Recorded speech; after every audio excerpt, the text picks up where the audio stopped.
more earnings, and Varsha Lupin came out with its earnings, and it's a beat. It's a good set of numbers. What is your reading? Because you're the expert. Yeah, thank you for that. Yes, it's a good set of numbers. So EBITDA and net profit were beaten by Lupin, and the revenue growth that you're seeing is driven by strong sales in US and India.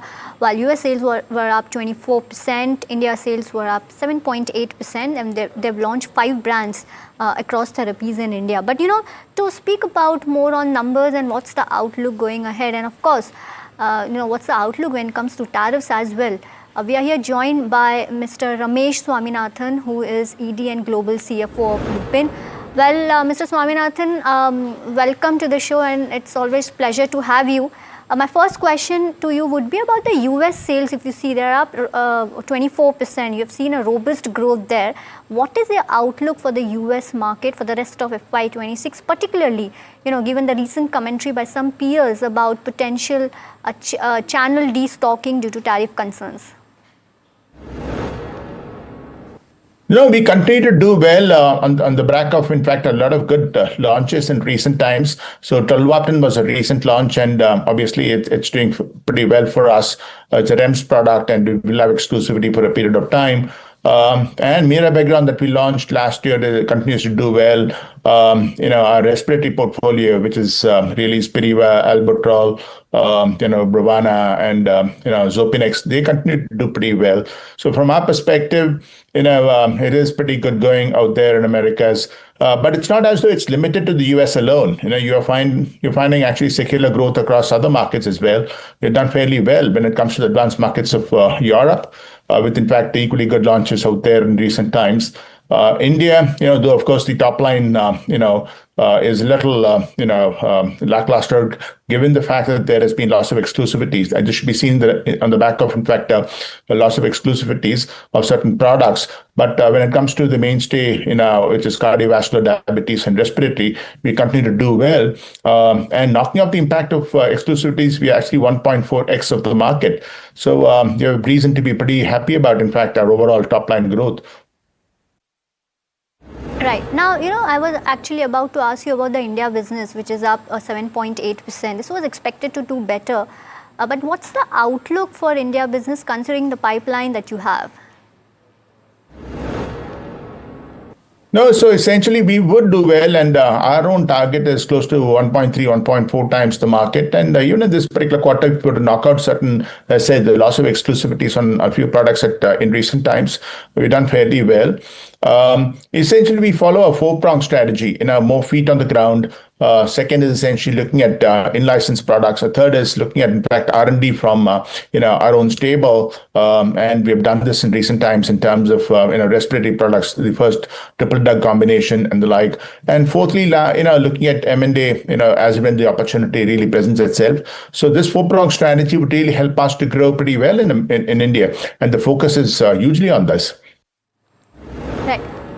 Mr. Swaminathan, how do you look when it comes to revenue growth in FY26 and possibly, beyond that, number one? And of course, on the margin side, so there was a good uptick that you saw this quarter, and also since the last few quarters, you have been, speaking about the cost initiatives you have taken. How should one look at the margin side? How will margins play out in FY26 and beyond that?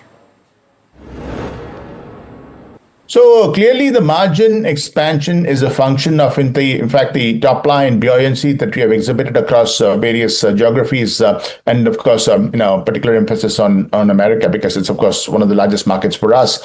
Clearly, that's continuing with, in fact, the focus on, in fact, more complex products to be launched, and the entire slant is really on complex products, respiratory, complex injectables, biosimilars, and the like.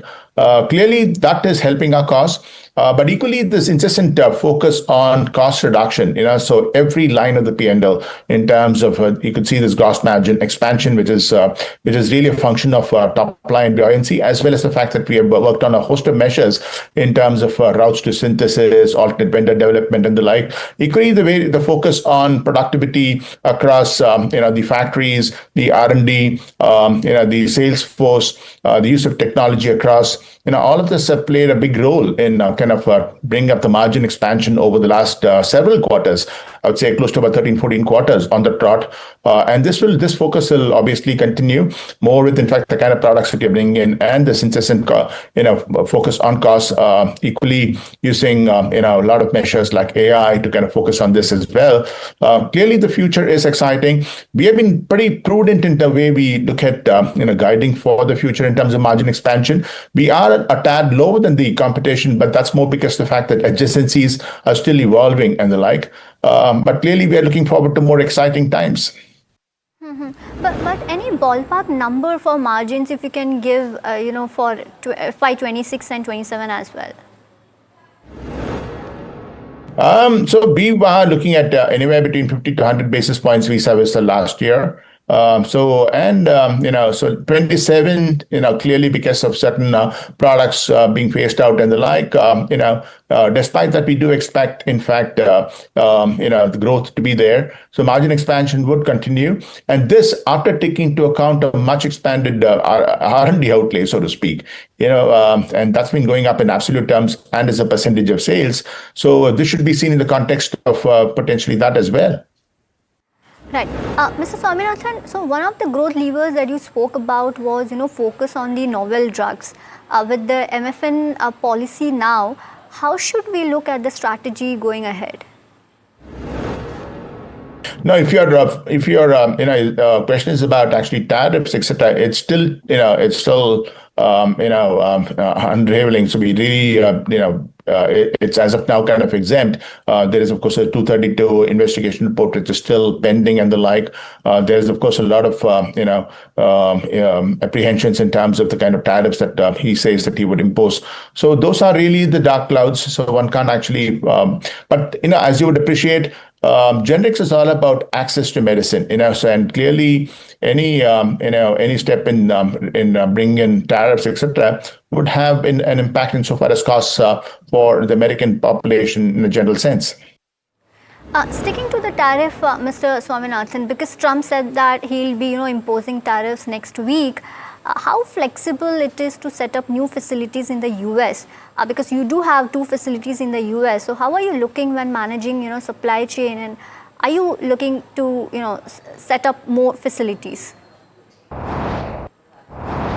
No, so clearly you got the answers yourself, so certain parts, so we would see if we can actually look at local production, but you would also appreciate, the cost of conversion in America is several times of India, so to speak.